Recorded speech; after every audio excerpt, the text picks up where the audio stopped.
CWC members, MPs, MLAs, leaders from across the country, workers, I'd like to welcome all of you here today. नमस्कार, कैसे हैं आप? ठीक है?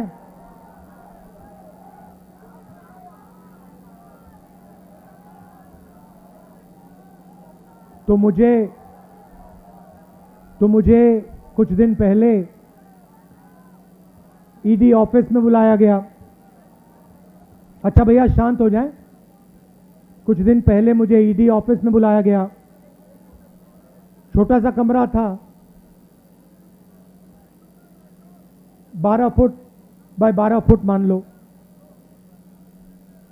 बीच में मेज थी, कंप्यूटर था, 3 ईडी के ऑफिसर बैठे थे, एक बाहर खड़ा था और मैं उनके साथ कमरे में बैठा। पहले दिन 11 बजे पहुंचा।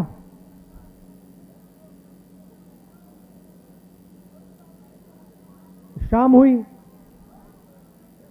मैं ज्यादा कुर्सी से नहीं हिला। वो बीच में उठ जाते थे, चले जाते थे। उनके जो सीनियर ऑफिसर थे उनको इंस्ट्रक्शन की भी जरूरत थी, तो वो निकलते रहते थे, आते थे।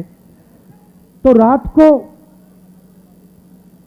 10:30 बजे मुझे कहते हैं, राहुल जी एक बात आप हमें बताइए, आप यहां सुबह से बैठे हैं, आप कुर्सी से उठते नहीं हैं, आप सीधे बैठे रहते हैं और 11 घंटे हो रहे हैं, 11:30 घंटे हो रहे हैं, आप बिल्कुल थके ही नहीं हो। हम थक गए हैं मगर आप नहीं थके।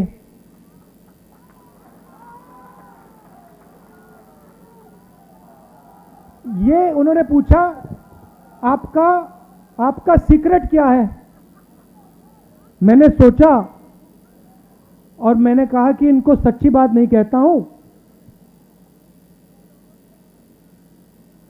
दूसरी बात कह देता हूं, दूसरा कारण कह देता हूं, मगर मेन बात नहीं कहता हूं। मैंने कहा कि मैं विपासना करता हूं, उसमें बैठना पड़ता है, तो आदत लग गई है, मुझे कोई प्रॉब्लम नहीं। 6, 7, 8, 10 घंटे बैठा दो, मुझे कोई फर्क नहीं पड़ता। तो फिर उन्होंने मुझे पूछा, विपासना के बारे में पूछा, मगर सच बात तो मैंने उनको नहीं बताई। आप जानते हो सच बात क्या है? सच बात यह है कि उस कमरे में राहुल गांधी अकेला नहीं बैठा था। उस कमरे में राहुल गांधी के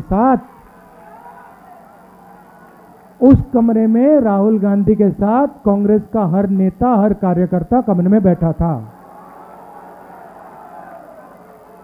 आप एक आदमी को थका सकते हो, मगर आप कांग्रेस पार्टी के करोड़ों कार्यकर्ताओं को, नेताओं को नहीं थका सकते हो।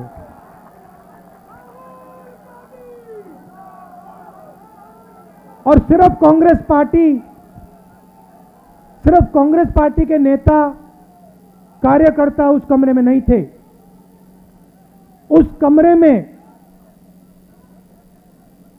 इस सरकार के खिलाफ जो भी बिना डरे लड़ता है वो बैठा था। ठीक है, उन व्यक्तियों को स्पेशल इनविटेशन ईडी ने नहीं दिया, मगर उस कमरे के अंदर जो भी हिंदुस्तान के लोकतंत्र के लिए लड़ रहे हैं वो सब के सब मेरे साथ बैठे हुए थे। तो थकूंगा कैसे? अच्छा, फिर 3-4 5 दिन हुए, आखिरी दिन कहते हैं राहुल जी आपने इतनी पेशेंटली सवाल के जवाब दिए, हर सवाल को आपने सुना, आपने जवाब दिया, फिर आपने चेक किया, तो इतनी पेशेंस आप में से आपको कहां से मिल गई? मैंने कहा भैया ये तो मैं आपको नहीं बता सकता। वो पहले आपने थकान की बात पूछी, मैंने विपासना बोल दिया, मैं पेशेंस का नहीं कह सकता आपको। आप जानते हो पेशेंस कहां से आई? कह देना था कांग्रेस पार्टी में 2004 से काम कर रहा हूं। पेशेंस नहीं आएगी तो क्या आएगी?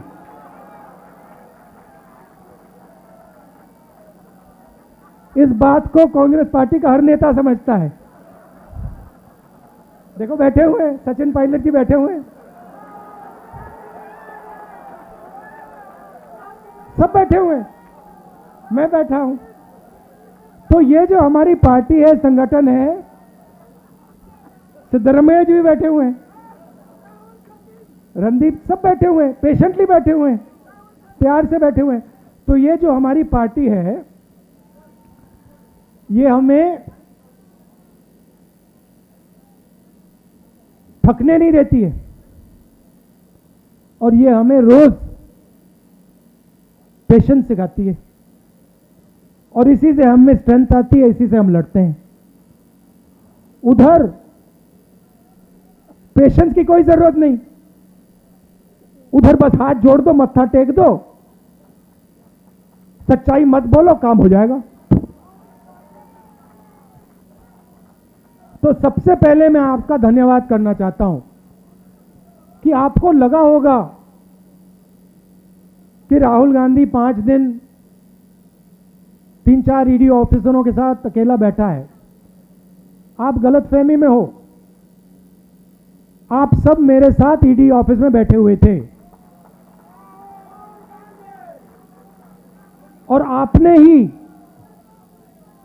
आपने अपनी शक्ति मुझे दी, इसीलिए ईडी शीडी कुछ नहीं, कुछ फर्क नहीं पड़ता। और मैं आपको बताऊं, वेणुगोपाल जी ने कहा, मैं आपको बता रहा हूं, जो ऑफिसर्स थे जिन्होंने मुझे इंटरोगेट किया उनको भी यह बात समझ आ गई कि कांग्रेस पार्टी के नेता को डराया नहीं जा सकता है, कांग्रेस पार्टी के नेता को दबाया नहीं जा सकता है, धमकाया नहीं जा सकता है, क्योंकि कांग्रेस पार्टी सच्चाई के लिए लड़ती है। सच्चाई में पेशेंस की कोई कमी नहीं होती, सच्चाई कभी थकती नहीं है। झूठ जरूर थक जाएगा मगर सच्चाई कभी नहीं थकती, सच्चाई में पेशेंस की कोई कमी नहीं हो सकती। तो मैं आपको दिल से धन्यवाद करना चाहता हूं। मगर मेरा जो मामला है ये छोटा सा मामला है, मैं आपको बताऊं तो ये जरूरी भी नहीं है। आज सबसे जरूरी बात हिंदुस्तान में रोजगार की है। नरेंद्र मोदी की सरकार ने जो इस देश की रीढ़ की हड्डी है, स्मॉल एंड मीडियम इंडस्ट्री, जो इस देश को रोजगार देती है, उस रीढ़ की हड्डी को इन्होंने तोड़ दिया है। और आज मैं महीनों से कह रहा हूं, और जो हमारे युवा हर रोज सुबह दौड़ते हैं, आर्मी में, नेवी में, एयरफोर्स में, फोर्सेस में भर्ती होने के लिए दौड़ते हैं, उनसे मैं कह रहा हूं कि हिंदुस्तान के प्रधानमंत्री ने इस देश की रीढ़ की हड्डी को तोड़ दिया है और यह देश अपने युवाओं को अब रोजगार नहीं दे पाएगा। चाहे सरकार कुछ भी कर ले, यह देश अब अपने युवाओं को रोजगार नहीं दे पाएगा। 2-3 बड़े उद्योगपतियों को नरेंद्र मोदी जी ने देश पकड़ा दिया है। ये 2-3 उद्योगपति देश को रोजगार नहीं दिलवा सकते हैं। और अब जो आखिरी रास्ता था, युवाओं के लिए जो आखिरी रास्ता था देशभक्ति का, आर्मी का, फोर्सेस का, उस रास्ते को इन लोगों ने बंद कर दिया है।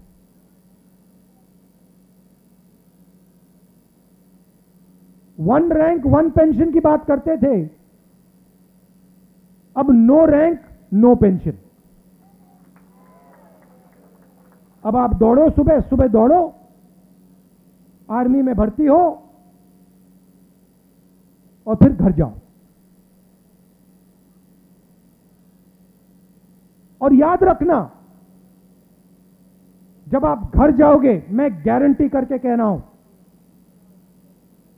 जब आप घर जाओगे, आर्मी के बाद घर जाओगे, आपको कोई रोजगार नहीं मिलने वाला है। कोई रोजगार नहीं मिलने वाला है। दूसरी तरफ आज चाइना की सेना हिंदुस्तान की धरती में बैठी हुई है। 1000 स्क्वायर किलोमीटर से ज्यादा जमीन चाइना की सेना ने हमसे छीनी है। यह सच्चाई है, इस बात को हिंदुस्तान की सरकार ने एक्सेप्ट किया है।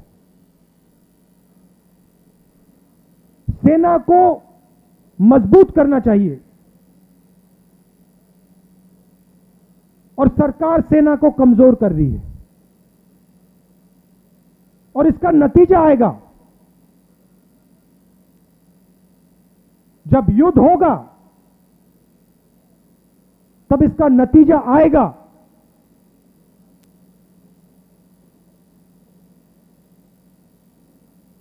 और मैं, याद रखिए जो बात बोल रहा हूं, जब युद्ध आएगा, हमारी जो आर्मी है उसको कमजोर कर रहे हैं ये लोग।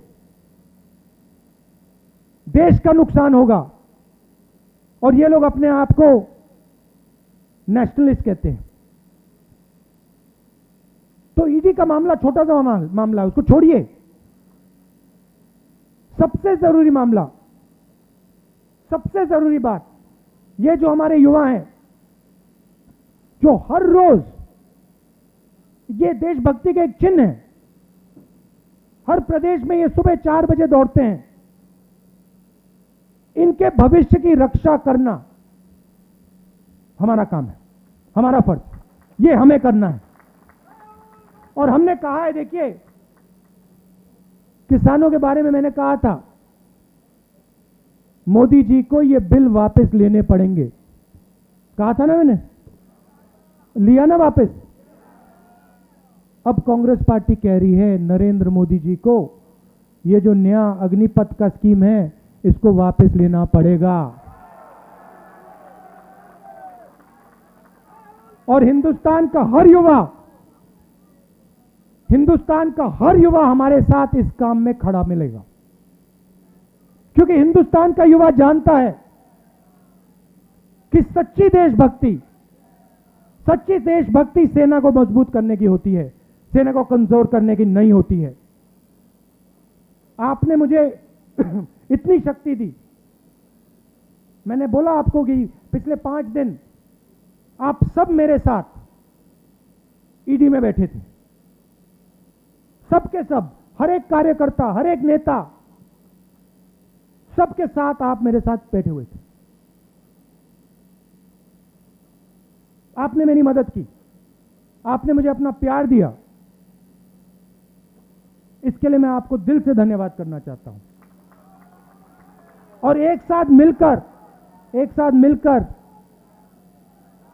ये जो नया धोखा किया है नरेंद्र मोदी जी ने सेना के साथ, देश के साथ,